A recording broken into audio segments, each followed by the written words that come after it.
de esta capacitación, y agradecer también a Felipe, a Sebastián y a todos los integrantes de Consultora Ramal por todos los preparativos y todo el trabajo que hacen para que ustedes también se puedan conectar y puedan estar aquí hoy día. Vamos hoy día a empezar, como bien decía Felipe. Nosotros tenemos un tema con respecto a los planes comunitarios, específicamente que se componen de 3 líneas. La primera línea se compone de una etapa de sensibilización, de lograr que las vecinas y vecinos tengan claridad de algunos conceptos y tengan claridad de qué hacer en caso de una emergencia, desastre o catástrofe, ¿ya? En la primera respuesta, ¿ya? En la primera respuesta pensando sí desde la casa, ¿ya? No estamos hablando en esta primera etapa como primera respuesta comunitaria, ya como con un comité de emergencia, ¿ya? Que efectivamente, como yo les estoy explicando, primero hay que entenderlo desde la casa, desde la familia, para que después como comunidad generemos un diagnóstico de cuál es la situación que tenemos en la comunidad, y para posteriormente, de acuerdo a ese diagnóstico, poder hacer el plan de emergencia. El plan de emergencia, que es la etapa final de todo lo que estamos haciendo, conlleva también a distintos proyectos de mitigación, como por ejemplo algún tipo de muro cortafuego, por ejemplo, algún tema que tiene que ver con las instalaciones eléctricas, por ejemplo, y cuando hablamos de prevención, me refiero a alguna medida de la comunidad, como por ejemplo un corte de pastizales, generar que la vegetación esté corta, que esté mojada, generar también que los árboles no estén tocando los sistemas eléctricos. Entonces hay una serie de cosas que tenemos que considerar en ese sentido. Entonces, lo que quiero explicar un poquito es que este es el principio de un trabajo que estamos organizando. A ver, voy a cerrar un poquito la ventana y vuelvo aquí. Yo aprovecho de pasar el comercial, pero lo que dice Anita es súper interesante. En la comuna, en los proyectos de la comuna de Renca, estamos recién iniciando un trabajo junto a la Dirección de Seguridad Pública, ya, del municipio. Nos juntamos hace un poquito más de una semana con la comunidad y con un integrante de este departamento de la municipalidad, y surgieron varios de estos temas, la verdad. No solamente el tema como propio de la seguridad, como la delincuencia, sino que temas, por ejemplo, el arbolado público, las luminarias, temas de tránsito, y todo está concatenado también con lo mismo que está hablando ahora Anita, así que lo dejo ahí como dando bote, para que ustedes también se interesen en eso, que también es trabajar los temas de seguridad desde la misma comunidad y cómo se vinculan con distintos organismos que también son actores importantes. Eso, Anita, el comercial. No, súper bien, Felipe, porque en realidad es muy importante que entienda también las vecinas y vecinos que tienen que tratar de hacer interconexiones y comunicaciones con aquellos organismos, y yo siempre les digo esto, el primer organismo es el gobierno del territorio, y el gobierno del territorio es el municipio, y también todas las entidades que están relacionadas y que están de cara a la respuesta.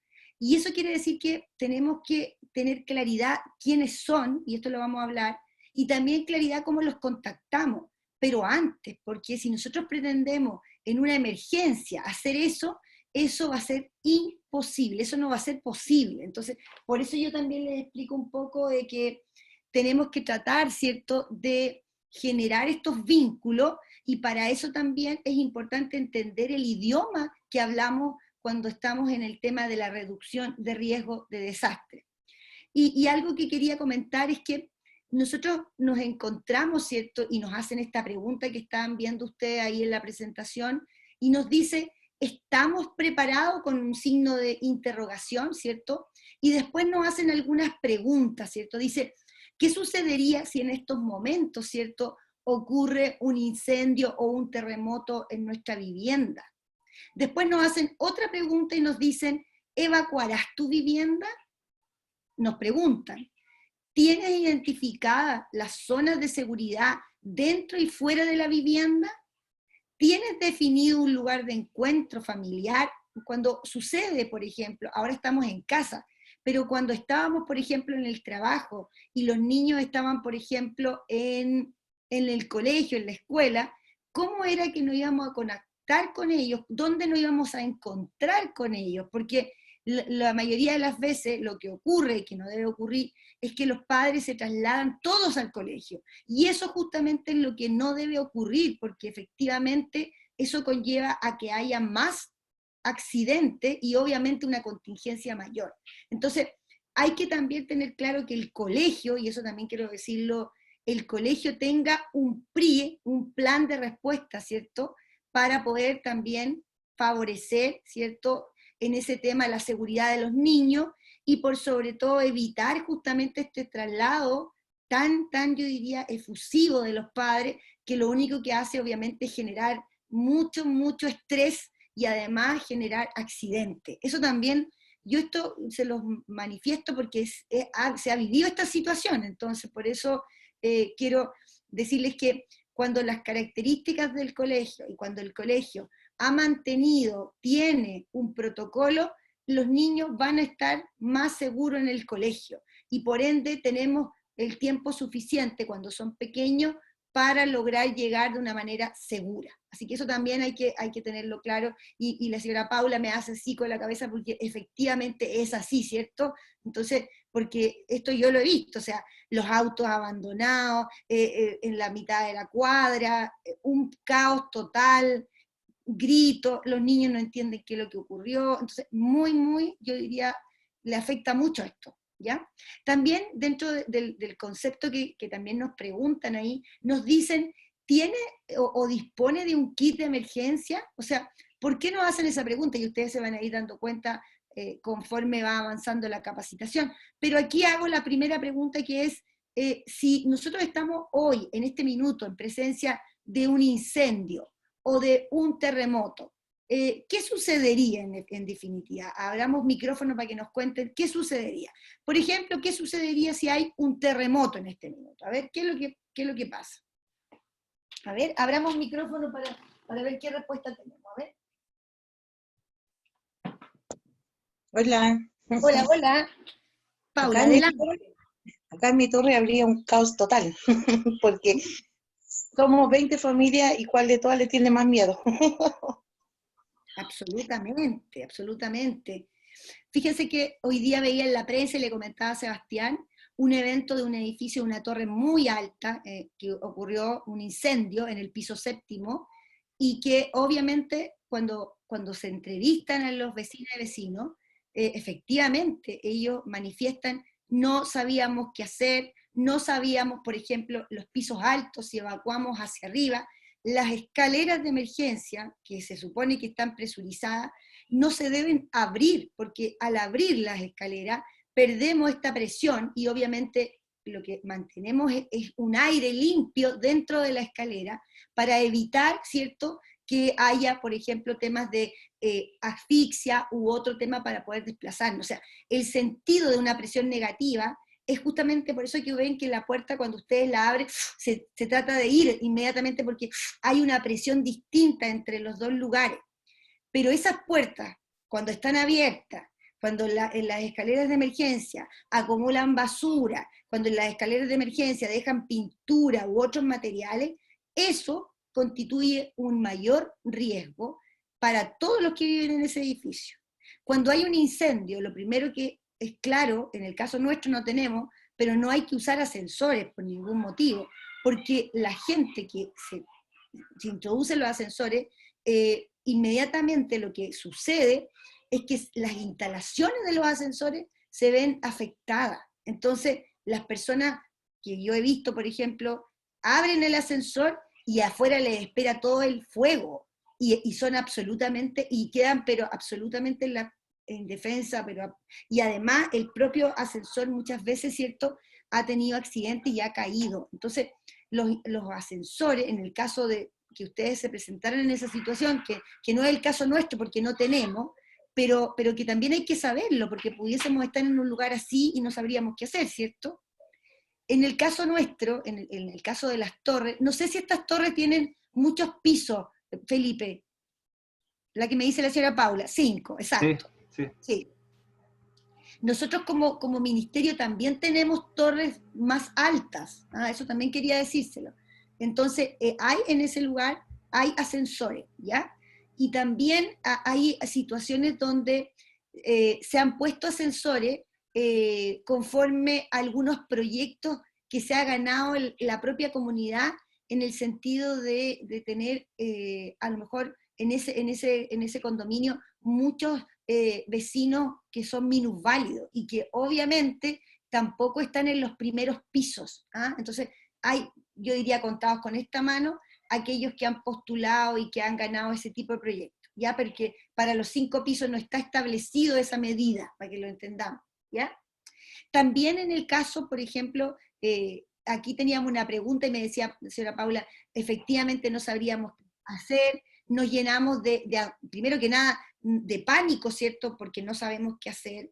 Y lo otro es que los más vulnerables, como son nuestros adultos mayores, nuestros niños y los discapacitados y los que requieren apoyo, se ven muy afectados, ¿cierto? Porque ellos tampoco reciben, ¿cierto?, la ayuda para poder, en ese caso, salir de la vivienda, ¿ya? Entonces, y tampoco, por ejemplo, en el caso que tengamos una persona que es, por ejemplo, sorda, no le va a llegar esta alarma para que pueda evacuar. Entonces, y también hay que entender, y esto también es necesario que abramos micrófono, en el sentido de que para un incendio y para un terremoto, el actuar es distinto, es decir, el protocolo es diferente, no se actúa de la misma manera, y eso también hay que dejarlo muy claro, porque alguien pudiese pensar que para todo hay que evacuar, y eso no es así, porque cuando estamos en presencia de un terremoto, nosotros debemos mantenernos en el lugar, podemos abrir la puerta para evitar que la puerta, por ejemplo, producto del movimiento, se apretara y no la pudiéramos abrir,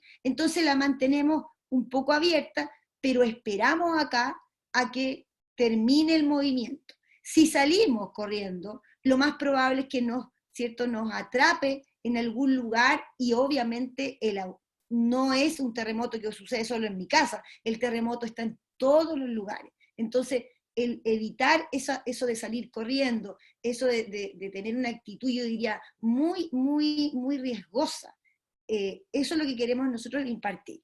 Distinto es en el caso de un incendio, distinto, porque en el caso de un incendio sí tienen que evacuar el lugar. ¿Me entienden? Entonces, es importante saber qué hacer en cada una de las amenazas que nos pudiesen ocurrir, ¿ya? Y también hay otra amenaza, ¿cierto? El COVID también es una amenaza biológica, que también tenemos que tener un protocolo.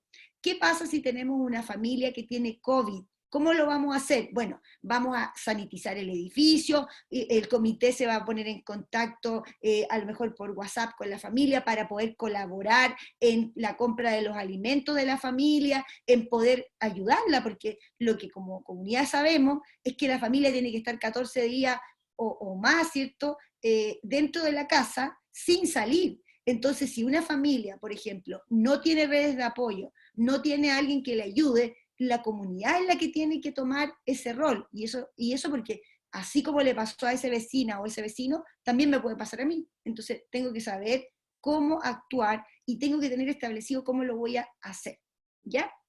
La señora Luz quiere decirnos algo, está por ahí, señora Luz, ¿qué se le viene? A usted le digo, a la señora Luz.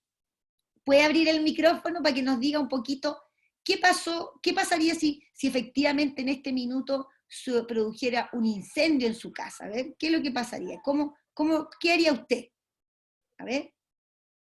Hay que abrir el micrófono. Ah, perfecto. Nos dice que le demos un minutito para que lo abra. No se preocupe, no se preocupe.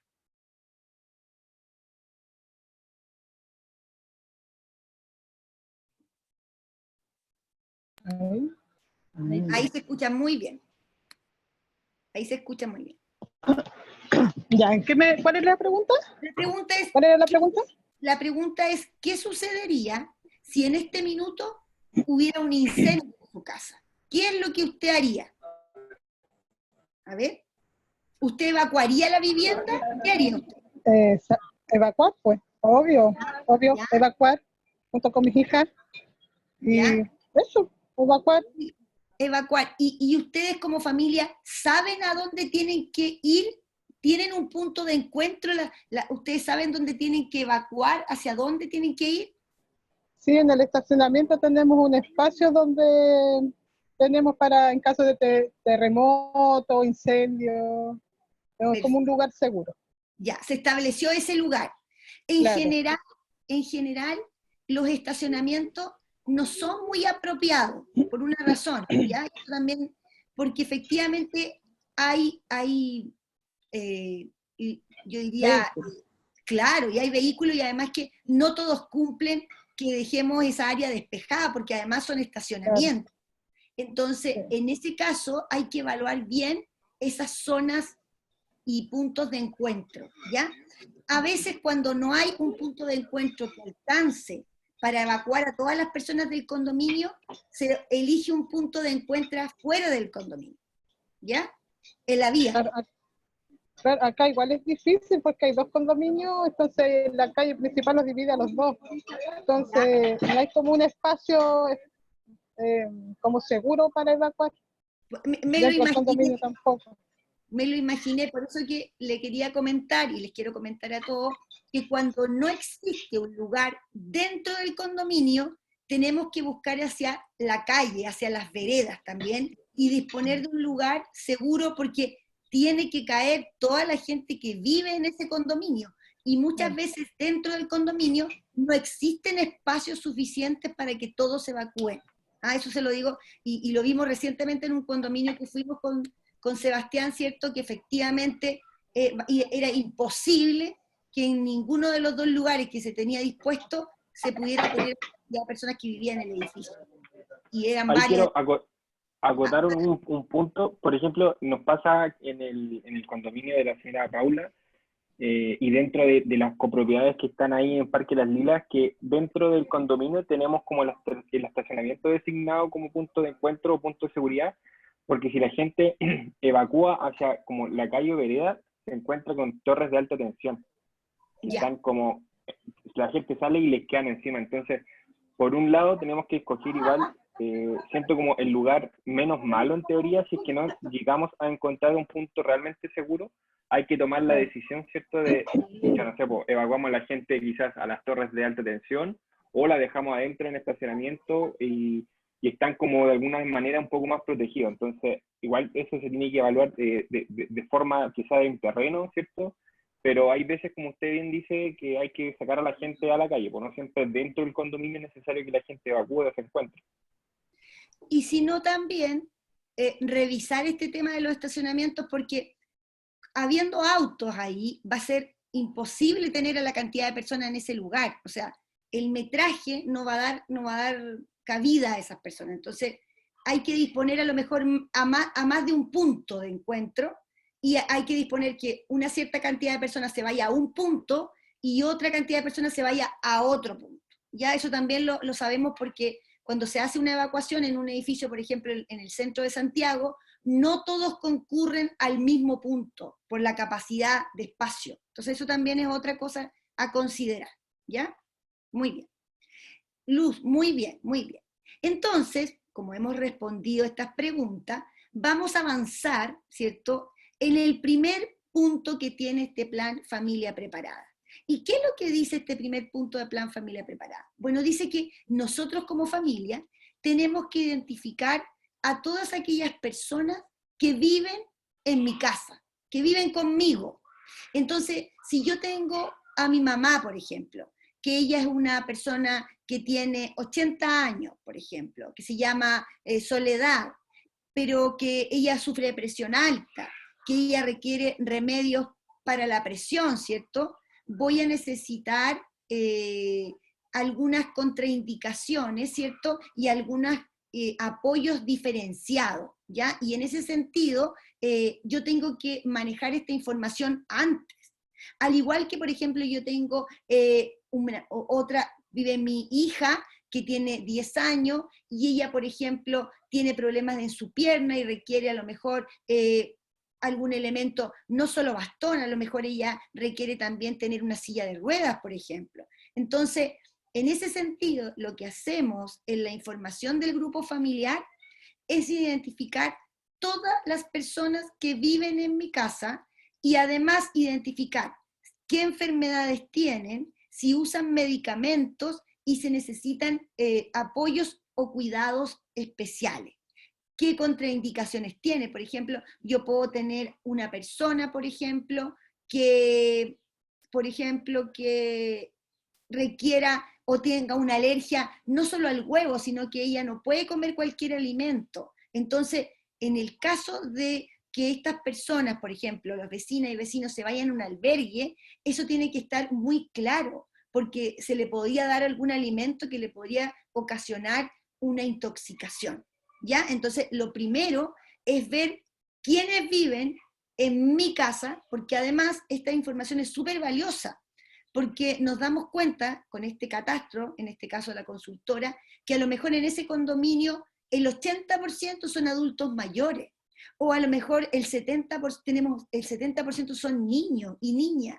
Entonces los cuidados y los apoyos, cuando los necesitemos, van a ser diferentes, ¿ya? Entonces, un poco para que entiendan la elaboración de este listado, las consideraciones específicas que necesitamos de cada integrante, y establecer también teléfonos de contacto con las personas que tengan, ¿ya? Los menores de edad obviamente no van a tener teléfonos de contacto. ¿Sí? ¿Queda claro? ¿Sí? Señora Luz, ¿queda claro? Por ahí, ¿sí? La señora Paula, muy bien, muy bien. Entonces, ¿qué tenemos nosotros por acá? En el paso número 2, ¿cierto? Nosotros tenemos que ser capaces de identificar aquellas amenazas dentro y fuera de la vivienda. Cuando yo hablo de amenazas, fíjense que la definición de amenaza es un factor externo de riesgo que puede manifestarse de manera súbita o lenta, pero que pueden ser una amenaza natural, como son los sismos, como son los tsunamis, pero también puede ser ocasionada por las personas, ¿cierto? Como son, por ejemplo, los incendios forestales. Y también pudiese ser una amenaza biológica, como es la situación del COVID, ¿ya? Entonces podemos tener amenazas naturales, los volcanes, los sismos, ¿cierto? Amenazas que ocurren por las personas, que son los incendios forestales y también los incendios urbanos, ¿cierto? Porque los incendios urbanos suceden por actos incorrectos, ¿cierto? Entonces, nosotros identificamos dentro de la vivienda. ¿Qué es lo que podríamos tener dentro de la vivienda? Por ejemplo, podríamos tener enchufes sobrecargados, instalaciones eléctricas provisorias que se quedaron todo el tiempo y que nosotros no las hemos debidamente certificado, por ejemplo.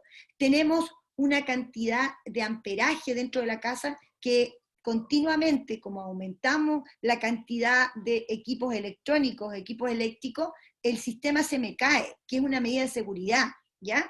Tenemos también, por ejemplo, dentro de mi casa, los muebles que me obstaculizan en el caso de yo querer salir de mi casa. O también tengo mucha acumulación de escombros, de basura o de materiales, que es lo típico, y que me lo dijo en una oportunidad el director de ONEMI de Maule, el tema de los poquitos. El poquito de benzina, ¿cierto? Y la señora Paula, el poquito de parafina, el poquito de esta pintura. Los poquitos hay que regalarlos, ocuparlos y chao. No hay que guardar esos poquitos porque es una fuente de incendio, porque son productos altamente inflamables. ¿Ya? ¿Sí? Posteriormente, vamos a mirar fuera de nuestras viviendas. Y cuando miramos fuera de nuestras viviendas, ¿qué vemos?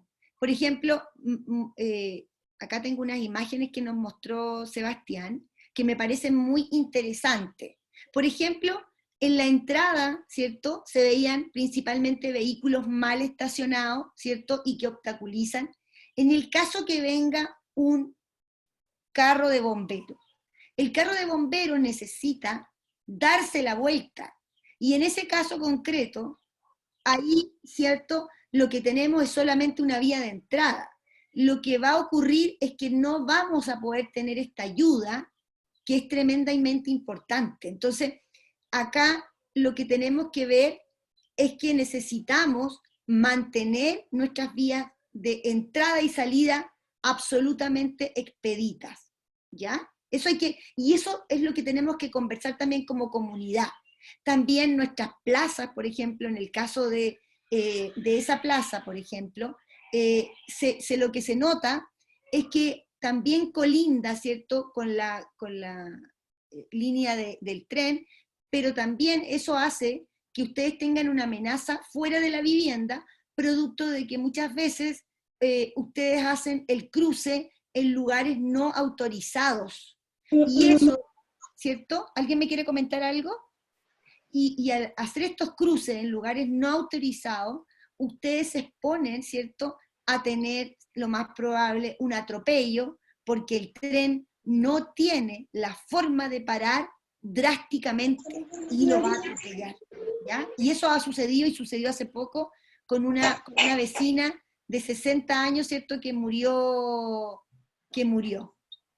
Así que lo digo para que este tipo de cosas las consideremos, y además que las consideremos, no entren por una parte y una reunión de Zoom ¿ya? de la villa. ¿Ya? Además, ¿cierto? ¿Qué otra cosa podemos ver acá? Podemos ver acá también muchas autoconstrucciones. Las autoconstrucciones tienen que cumplir con la reglamentación, porque efectivamente cuando yo no cumplo, lo que hago es exponerme, no solo yo, sino que expongo a todas las vecinos y vecinos que viven acá en la villa. Entonces también hay que considerar que el cumplimiento de la normativa, y en este caso eléctrica, es demasiado importante. Cuando hacemos este tipo de inversión es para la familia, y la familia tiene que estar segura.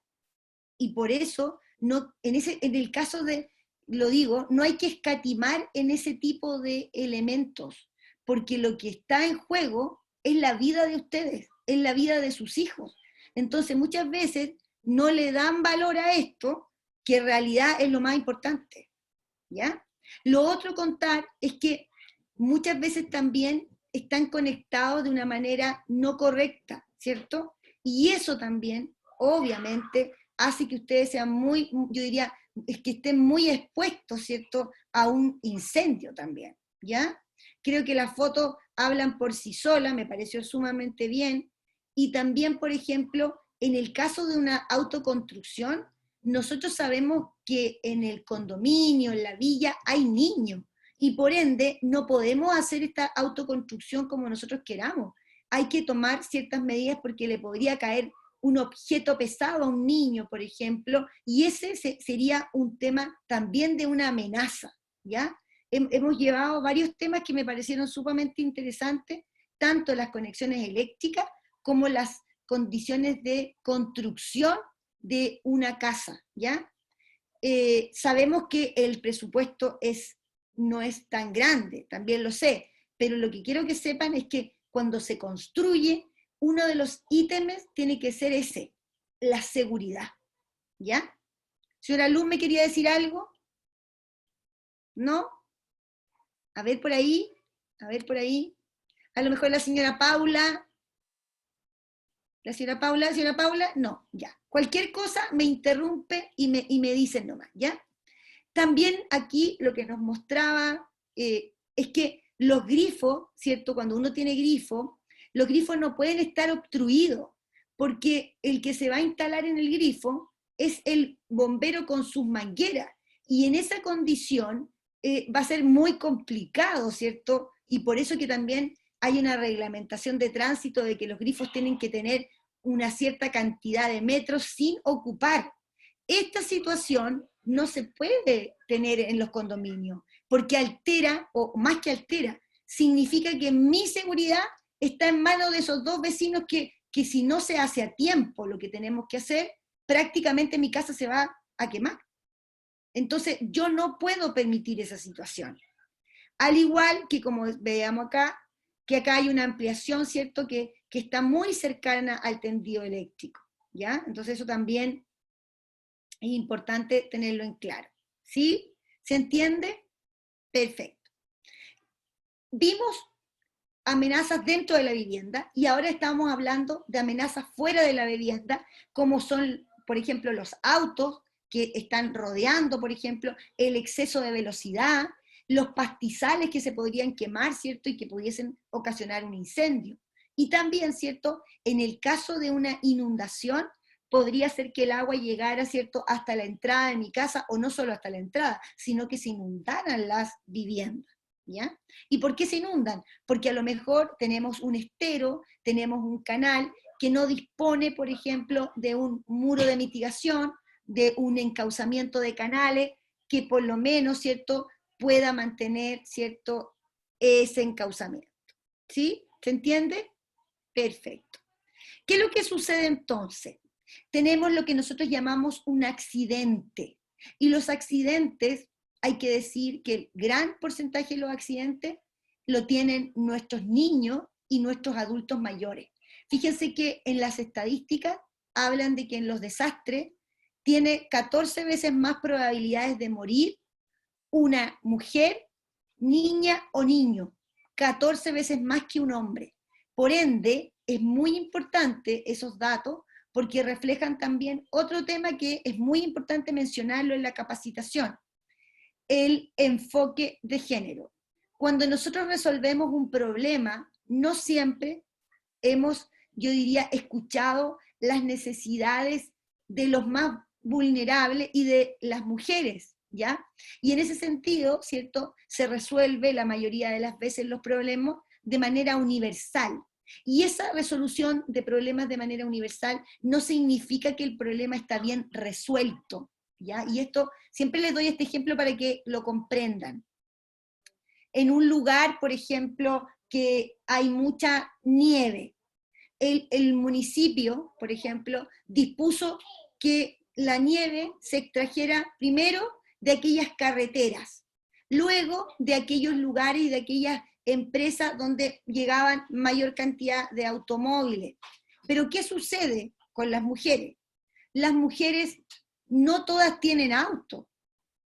La gran mayoría de las mujeres andamos a pie y en transporte público. Y eso quiere decir que nosotros nos movemos más que los hombres. Entonces, el hecho de que se limpien primero las carreteras y los grandes lugares donde van a trabajar los hombres, no nos han considerado, a pesar de que es una solución, ¿me entienden? Es una solución, pero que a nosotros, como mujeres, nos dejan el último nivel, ¿ya? Entonces eso es muy, pero muy importante. Considerar que por ejemplo, cuando yo hablo de género, no es lo mismo que sexo, porque el sexo es lo femenino y lo masculino, y el género es una construcción social que tiene que ver, ¿cierto?, en cómo, ¿cierto?, esta cultura hace que este hombre y esta mujer, ¿cierto?, se diferencien. Entonces, cuando esta cultura tiene muchos estereotipos, como por ejemplo, que son muy discriminatorios, la mujer al trabajo doméstico y el hombre a lo público y a hacer su trabajo, ahí hay un trabajo de la mujer que no es remunerado. Y eso significa que ese trabajo no remunerado le va a repercutir ¿en qué cosa? En más pobreza, y también en lo que llamamos nosotros una problemática en el acceso al empleo y en el acceso también a conseguir una vivienda digna, porque tiene menos acceso, gana menos, y además, ¿cierto?, cuando se hacen este tema de las postulaciones, hay un tema que dice, tiene que tener cuarto medio, pero esta persona, esta mujer, ha tenido que cuidar toda su vida a su mamá, a su hermano, y tampoco ha podido ir al colegio. Entonces, además, ¿cierto?, de todo ese tema, no puede postular porque no ha conseguido ese cuarto medio. Entonces, eso que yo hablo son brechas, son cuantificaciones, son valores. Las mujeres en promedio ganan 200.000 pesos menos que los hombres por el mismo trabajo. Las mujeres, por ejemplo, que no trabajan ni estudian, por cuidar a un familiar, son alrededor del 36%, pero los hombres que por cuidar a un familiar no trabajan ni estudian, es un 1,2%. En el mercado, los hombres son alrededor de un 94%, o sea, es mucha la diferencia, y por eso también yo en estas capacitaciones tengo que incorporar el enfoque y la perspectiva de género para visibilizar, ¿cierto?, que existe una división sexual del trabajo, donde a la mujer se le da lo reproductivo y al hombre se le daba lo público. Eso ya no puede suceder porque todos tenemos derechos y deberes igualitarios, y eso está contenido en los derechos humanos. Entonces, no es algo que no puede hacer porque es. Y hay otra cosa, las mujeres consiguieron el derecho a voto solo en el año 1949 y pudieron votar en el año 1952. ¿Qué significa votar, sufragar en las presidenciales y en las parlamentarias?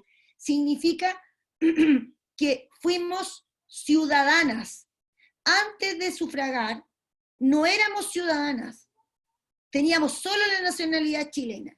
Entonces, también cuando este tipo yo diría, que hemos ganado, es muy importante que no perdamos, ¿cierto?, la posibilidad cierta de sufragar, porque es la manera también de poder aceptar o desaprobar las cosas, ¿ya? Así que eso también es muy importante que yo se los transmita.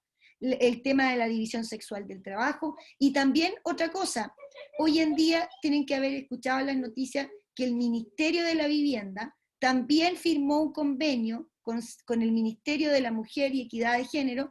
¿Para qué? Para que cuando las mujeres son víctimas de violencia, también puedan acceder, ¿cierto?,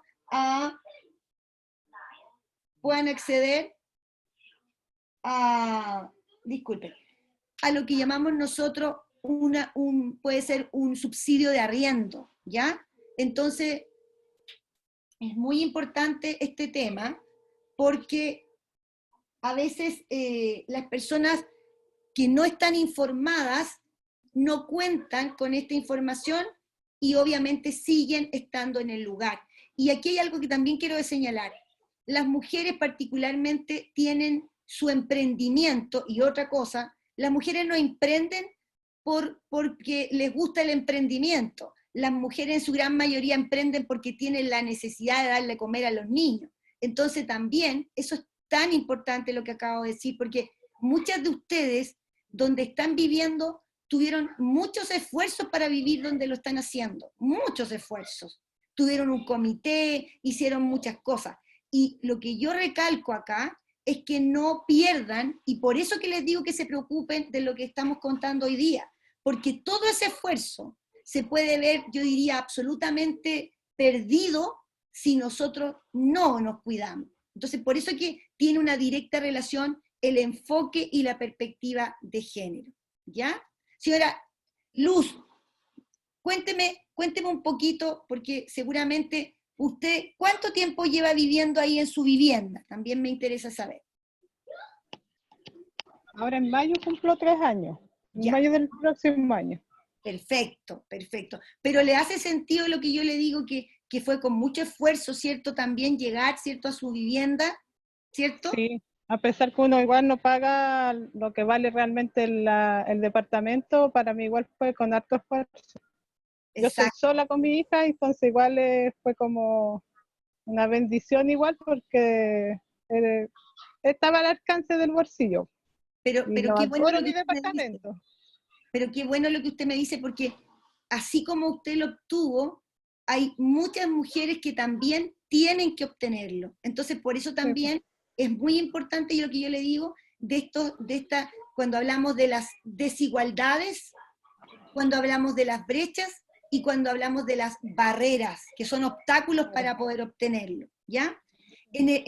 Hay también convenciones internacionales, como es la convención de CEDAW, la Beijing du Pará, o sea, hay varias convenciones donde Chile también está y ha firmado esos tratados, y tiene que cumplir con esos tratados. Entonces, quiero que de alguna u otra manera, en cada capacitación, incorporemos la perspectiva de género.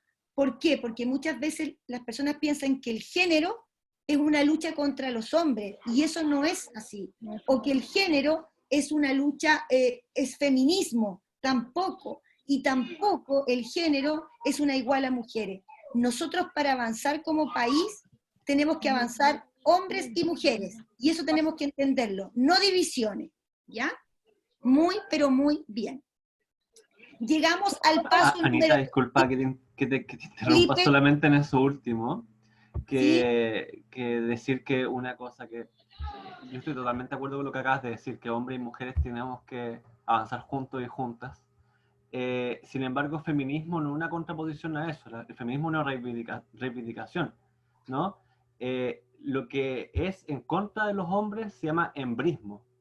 Eso es lo que es otro término, pero eso No. nada más, una Lo cosita que yo me refería pequeña. es que el género, la definición de género, no es una lucha contra los hombres, el género.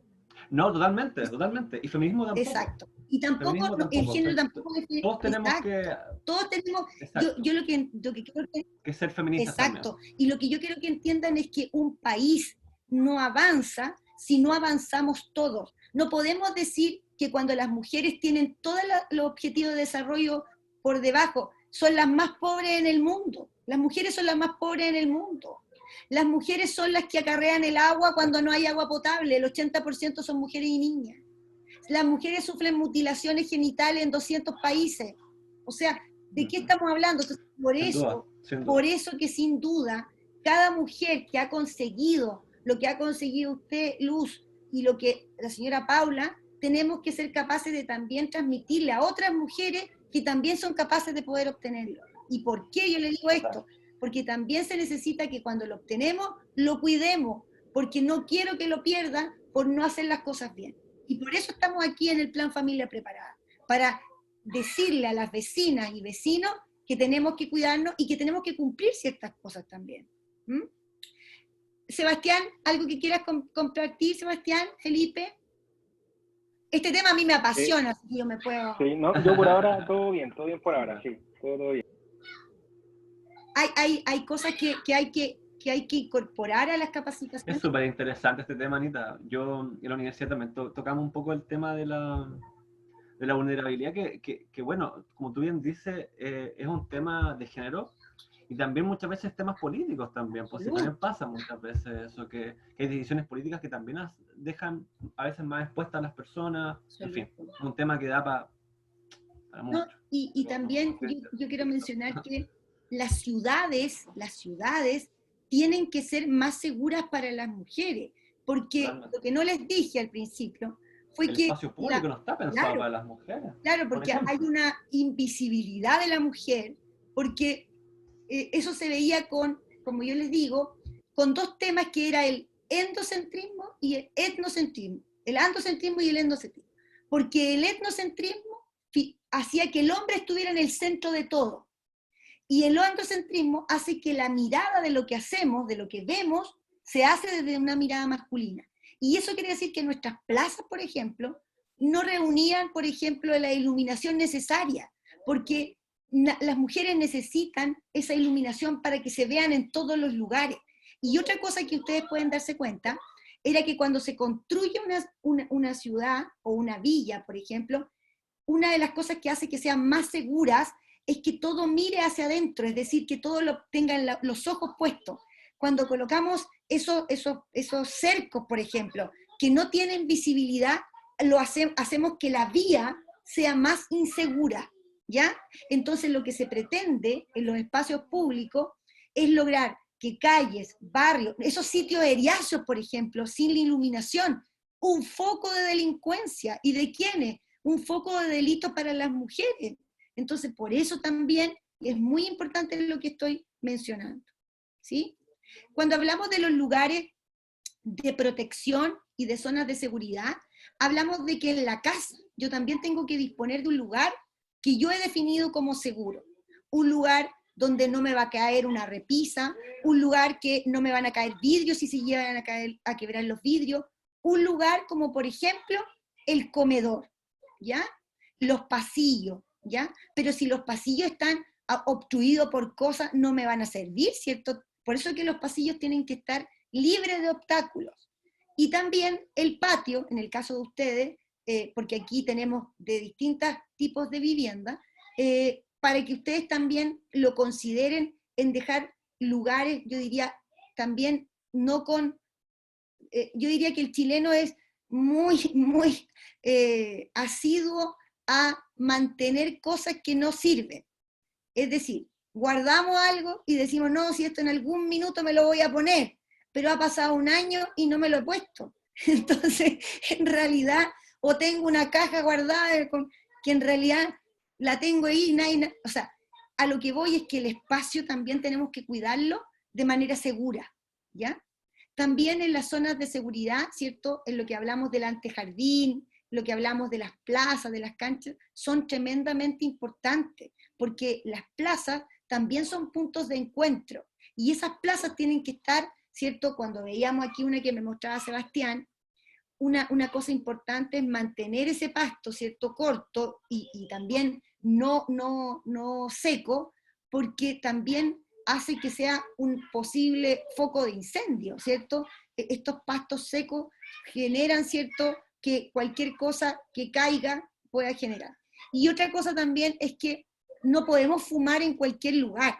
Eso también tiene yo creo, una alta connotación.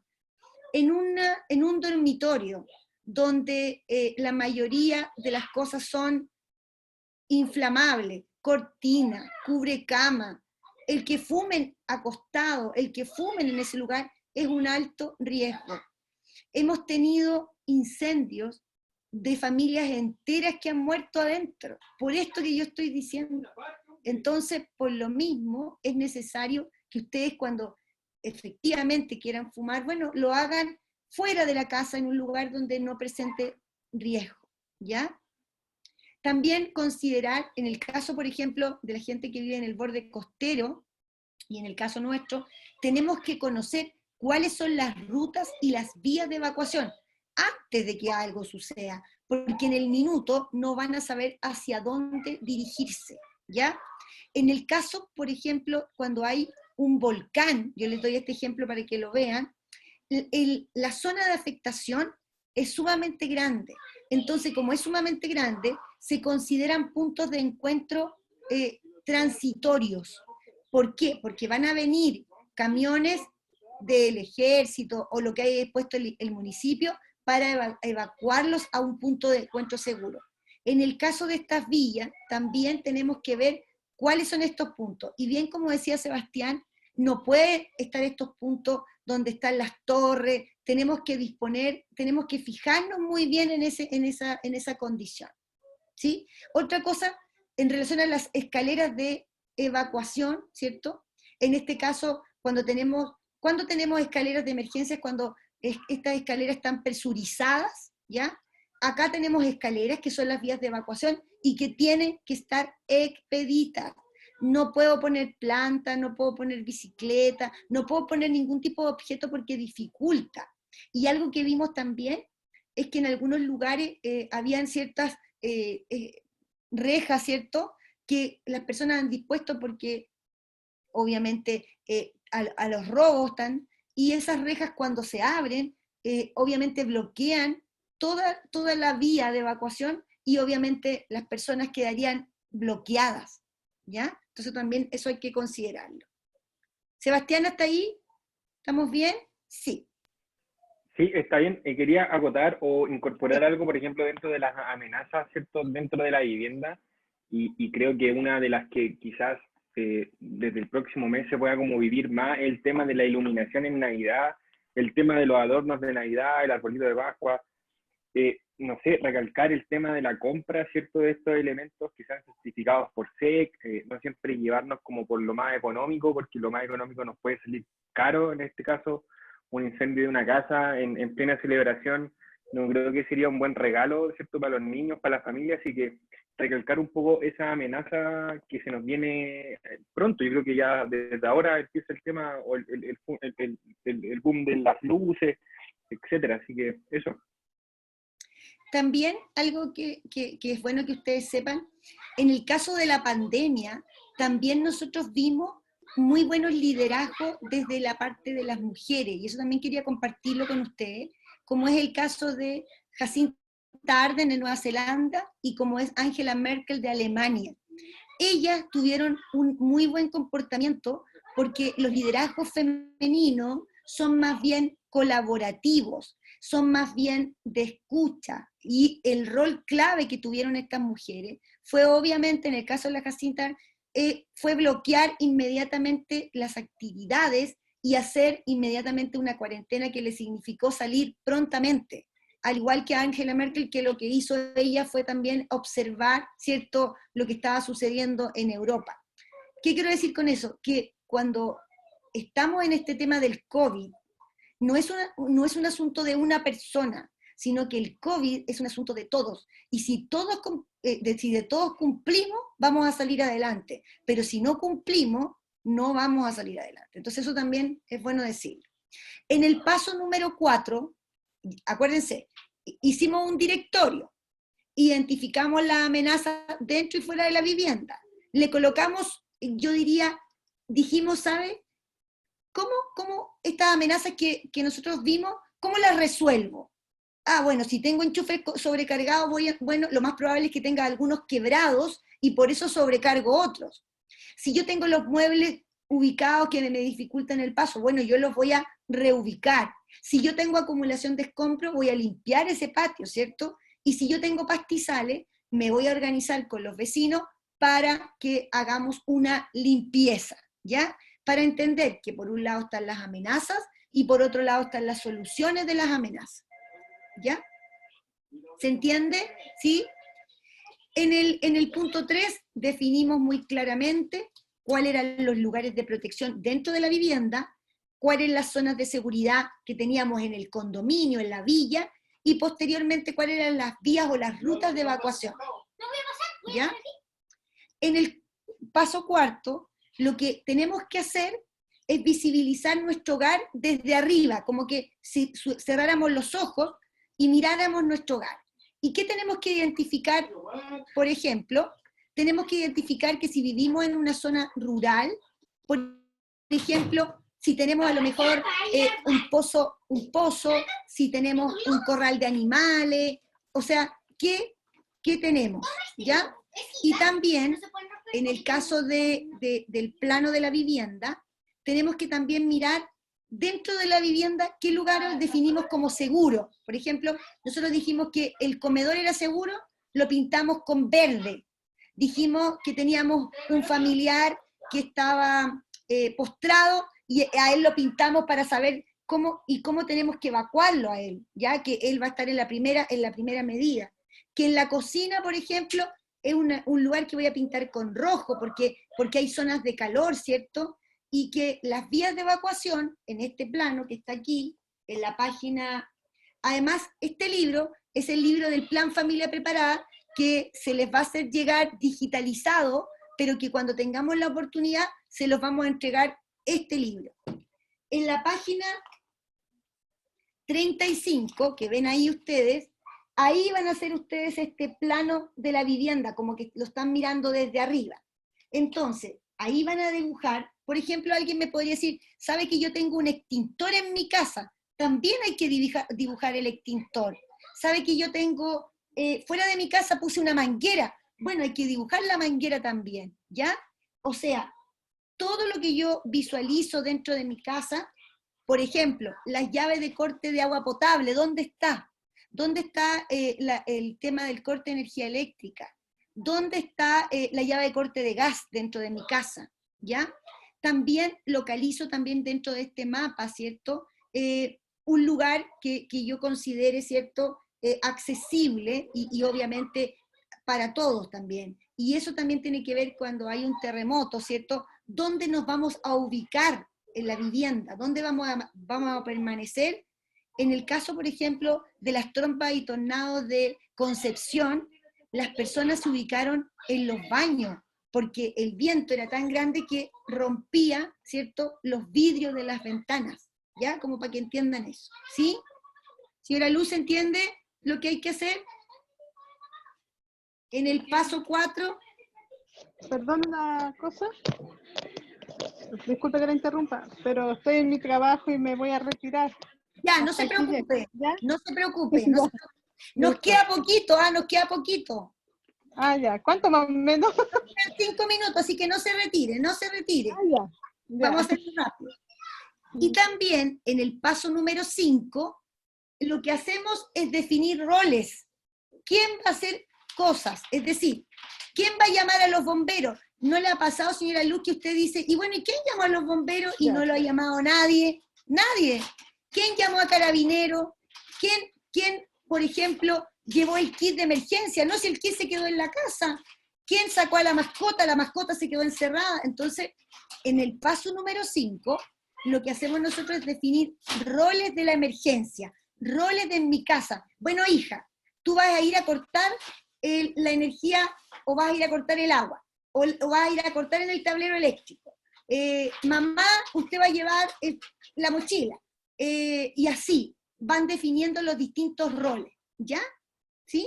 Señora Luz, ¿se entiende bien? ¿Sí? Señora Paula, ¿se entiende bien también? De hecho, nosotros en esta torre lo habíamos conversado y ya lo habíamos planificado cómo hacerlo. Excelente, excelente. Entonces, posteriormente viene lo que yo les conversé. Hay que elaborar un buen directorio. Y este directorio tengo que ubicarlo no en un lugar donde no la pueda encontrar, ¿cierto? Tengo que hacer este directorio y ubicarlo en un lugar de fácil vista, en el refrigerador, ¿cierto? En un lugar donde yo lo necesito y ahí lo tengo. Entonces, identifico quién actúan en la emergencia, o sea, tengo el plan cuadrante, el número del plan cuadrante carabinero, tengo el número de bombero, tengo el número de el CEFAM, tengo el número del hospital más cercano, tengo el número del trabajo, señora Luz, el número de su trabajo, tengo el número de la casa, entonces tengo el número de las, por ejemplo, de la emergencia eléctrica, de la emergencia de agua potable, por ejemplo, se nos cortó, y de la emergencia de gas, ¿ya? Entonces, una vez que yo elaboré este directorio, yo armo lo que llamamos nosotros nuestro kit de emergencia, ¿ya? Elaboramos el directorio y ahora armo mi kit. ¿Y qué debe contener el kit de emergencia? Debe contener, por ejemplo, algo que siempre les va a pasar, tienen que tener agua, porque casi siempre lo primero que se corta es el suministro de agua potable. También disponer de un radio a pilas, pero con pilas que funcionen, porque si no funcionan las pilas, por más que tenga la radio, ¿cierto?, no voy a poder saber qué es lo que sucede. En Bio la radio, ¿cierto?, que nos informa. Si usted no es bien informado, ¿cierto?, no vamos a saber qué es lo que ocurre. También tener, por ejemplo, un poquito de dinero. Ustedes saben que cuando ocurre un desastre, no hay compra con tarjeta, todo es efectivo, ¿cierto, señora Paula? Todo es efectivo. O sea, uno va a comprar pan, no, plata, tiene que haber plata. Entonces, en esos minutos que no hay ayuda, esas 72 horas son clave.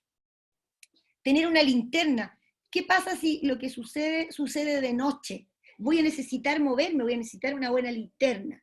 Un botiquín, por si mi hija o mi hijo se cayeron y necesitan limpiarle una herida. Material de higiene, confort, toalla higiénica, jabón. Entonces, este kit, ustedes lo pueden ir, yo diría, formando y de alguna manera armando lentamente, ¿ya? Pero obviamente no tan lento porque necesito que lo tengan.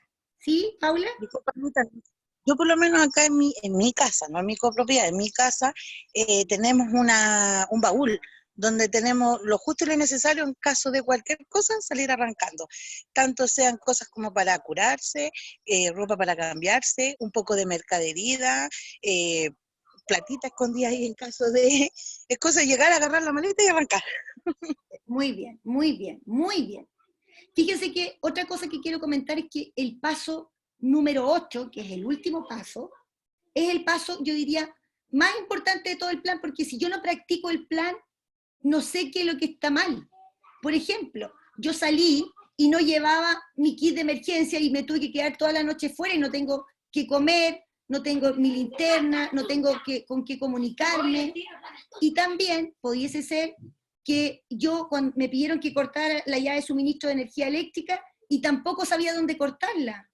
Entonces, en ese sentido, la práctica del plan hace que efectivamente yo mejore, porque si no lo practico, yo encuentro que está todo bien. ¿Qué le pasó a ese edificio de Santiago que tuvo el incendio? la gente no sabía a dónde ir, no sabía si tenía que evacuar hacia el techo, evacuar hacia el primer piso. Entonces eso nos hace más vulnerables y hace que cometamos más errores también. ¿Ah? Ese es el último paso de nuestro plan Familia Preparada, y hay unos consejos que no quiero que olviden.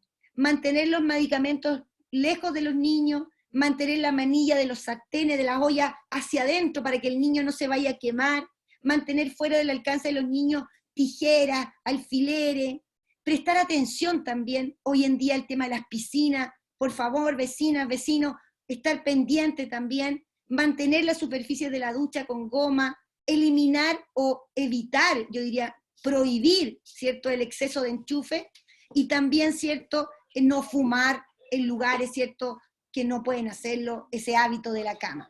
Y no quiero olvidar de decir, cuando ustedes coloquen protecciones, dejen una protección que puedan abrir con una llave, y eso lo pueden hacer, tengan una protección que se abre, porque si no, todas las protecciones son una cárcel y no van a poder salir de su casa. Así que dejen una con llave. Eso, Sebastián, Felipe, vecinas y vecinos, hemos tenido esta capacitación, he tratado de ser lo más rápida posible, lo más breve posible también, pero obviamente introducir a que este plan Familia Preparada que ven aquí, hay que hacerlo, pero hay que cumplirlo también. Yo tengo que hacer el primer paso. Yo tengo que armar, ¿cierto?, este kit de emergencia. Bueno, consideraré, incluso en el kit de emergencia ustedes pueden considerar unos collares con un papelito donde esté el nombre de los niños con el teléfono, porque si ellos se pierden, van a tener eso, y si tienen un adulto mayor, también. Entonces, esa otra medida que también incorporan en su kit. ¿Ya? Yo hacía eso con mis hijos cuando estaban chicos, iba a lugares como con mucha gente hacía eso y me da tanta vergüenza, sentía que eran como perritos, pero bueno. Pero en el caso de un desastre, en realidad es mejor hacerlo. Es la vida y la muerte. Mejor que te digan que parecen perritos que se te pierdan y no los encuentres más. Sí, obvio. O sea, yo me imagino la desesperación de esa terrible. mamá, de no encontrarlo, porque no hay forma, porque no tiene ninguna posibilidad, porque a lo mejor los niños ni siquiera hablan bien. Entonces, creo que eso es una buena medida. ¿Mm? Bueno, ha sido un gusto estar con ustedes. Felipe, Sebastián, algunas palabras de... A lo mejor podemos hacer un print de pantalla, porque está... Sebastián podría hacer un print. Les comento en todo caso que esta y las otras sesiones que hemos tenido con Anita están siendo grabadas, ¿ya?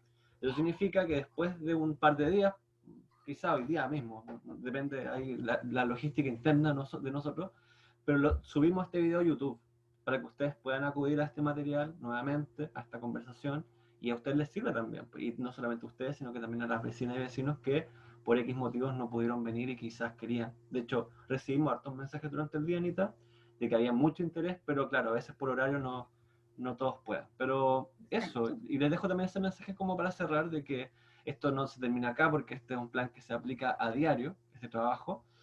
Nosotros seguimos trabajando también el plan de emergencia junto a Sebastián. Y nada, el material, como les cuento, va a estar prontamente disponible. Y le agradecemos a todo el mundo, a todas las personas que se dieron el tiempo de poder compartir nuevamente con nosotros.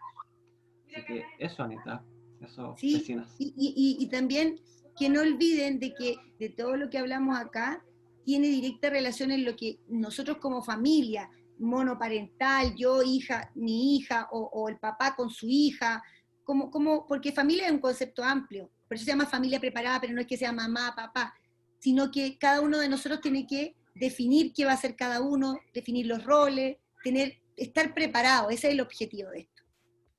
Claro. Eso, pues, no sé si... Eso. Empezamos a cerrar ya esta reunión. ¿Ya? Yo agradecer agradecer por la enseñanza, porque igual uno cree sabérselas todas, y cree que uno tiene bien preparada su casa en caso de emergencia. Entonces, nunca está de más repasar los puntos, saber cuál va a ser el punto de encuentro para los que andan trabajando, los esposos o los hijos que están en el colegio, si pasa alguna catástrofe, ¿dónde nos vamos a encontrar todos? Porque no es la idea tampoco salir a buscarlos a todos, porque en ese intertanto es donde pasan los accidentes. Así que sí te agradece harto, porque igual es bueno repasarlo y tenerlo bien en claro.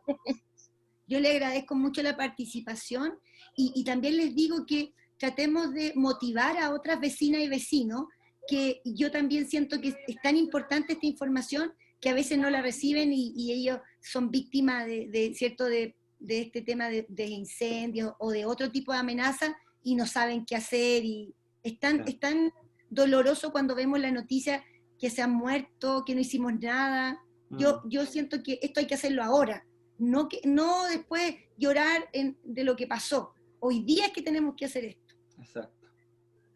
Ya pues, vecinas, vecinos, muchas gracias por todo. Hagan un print de pantalla. ¿Sí? Hagan un print de pantalla. Yo ya lo hice. Me lo mandan. ¿Ya? Dale, Anita. Muchas gracias. Que estén muy bien. Chao, chao. Buen fin de semana. Chao, gracias. Chao. Buen fin de semana.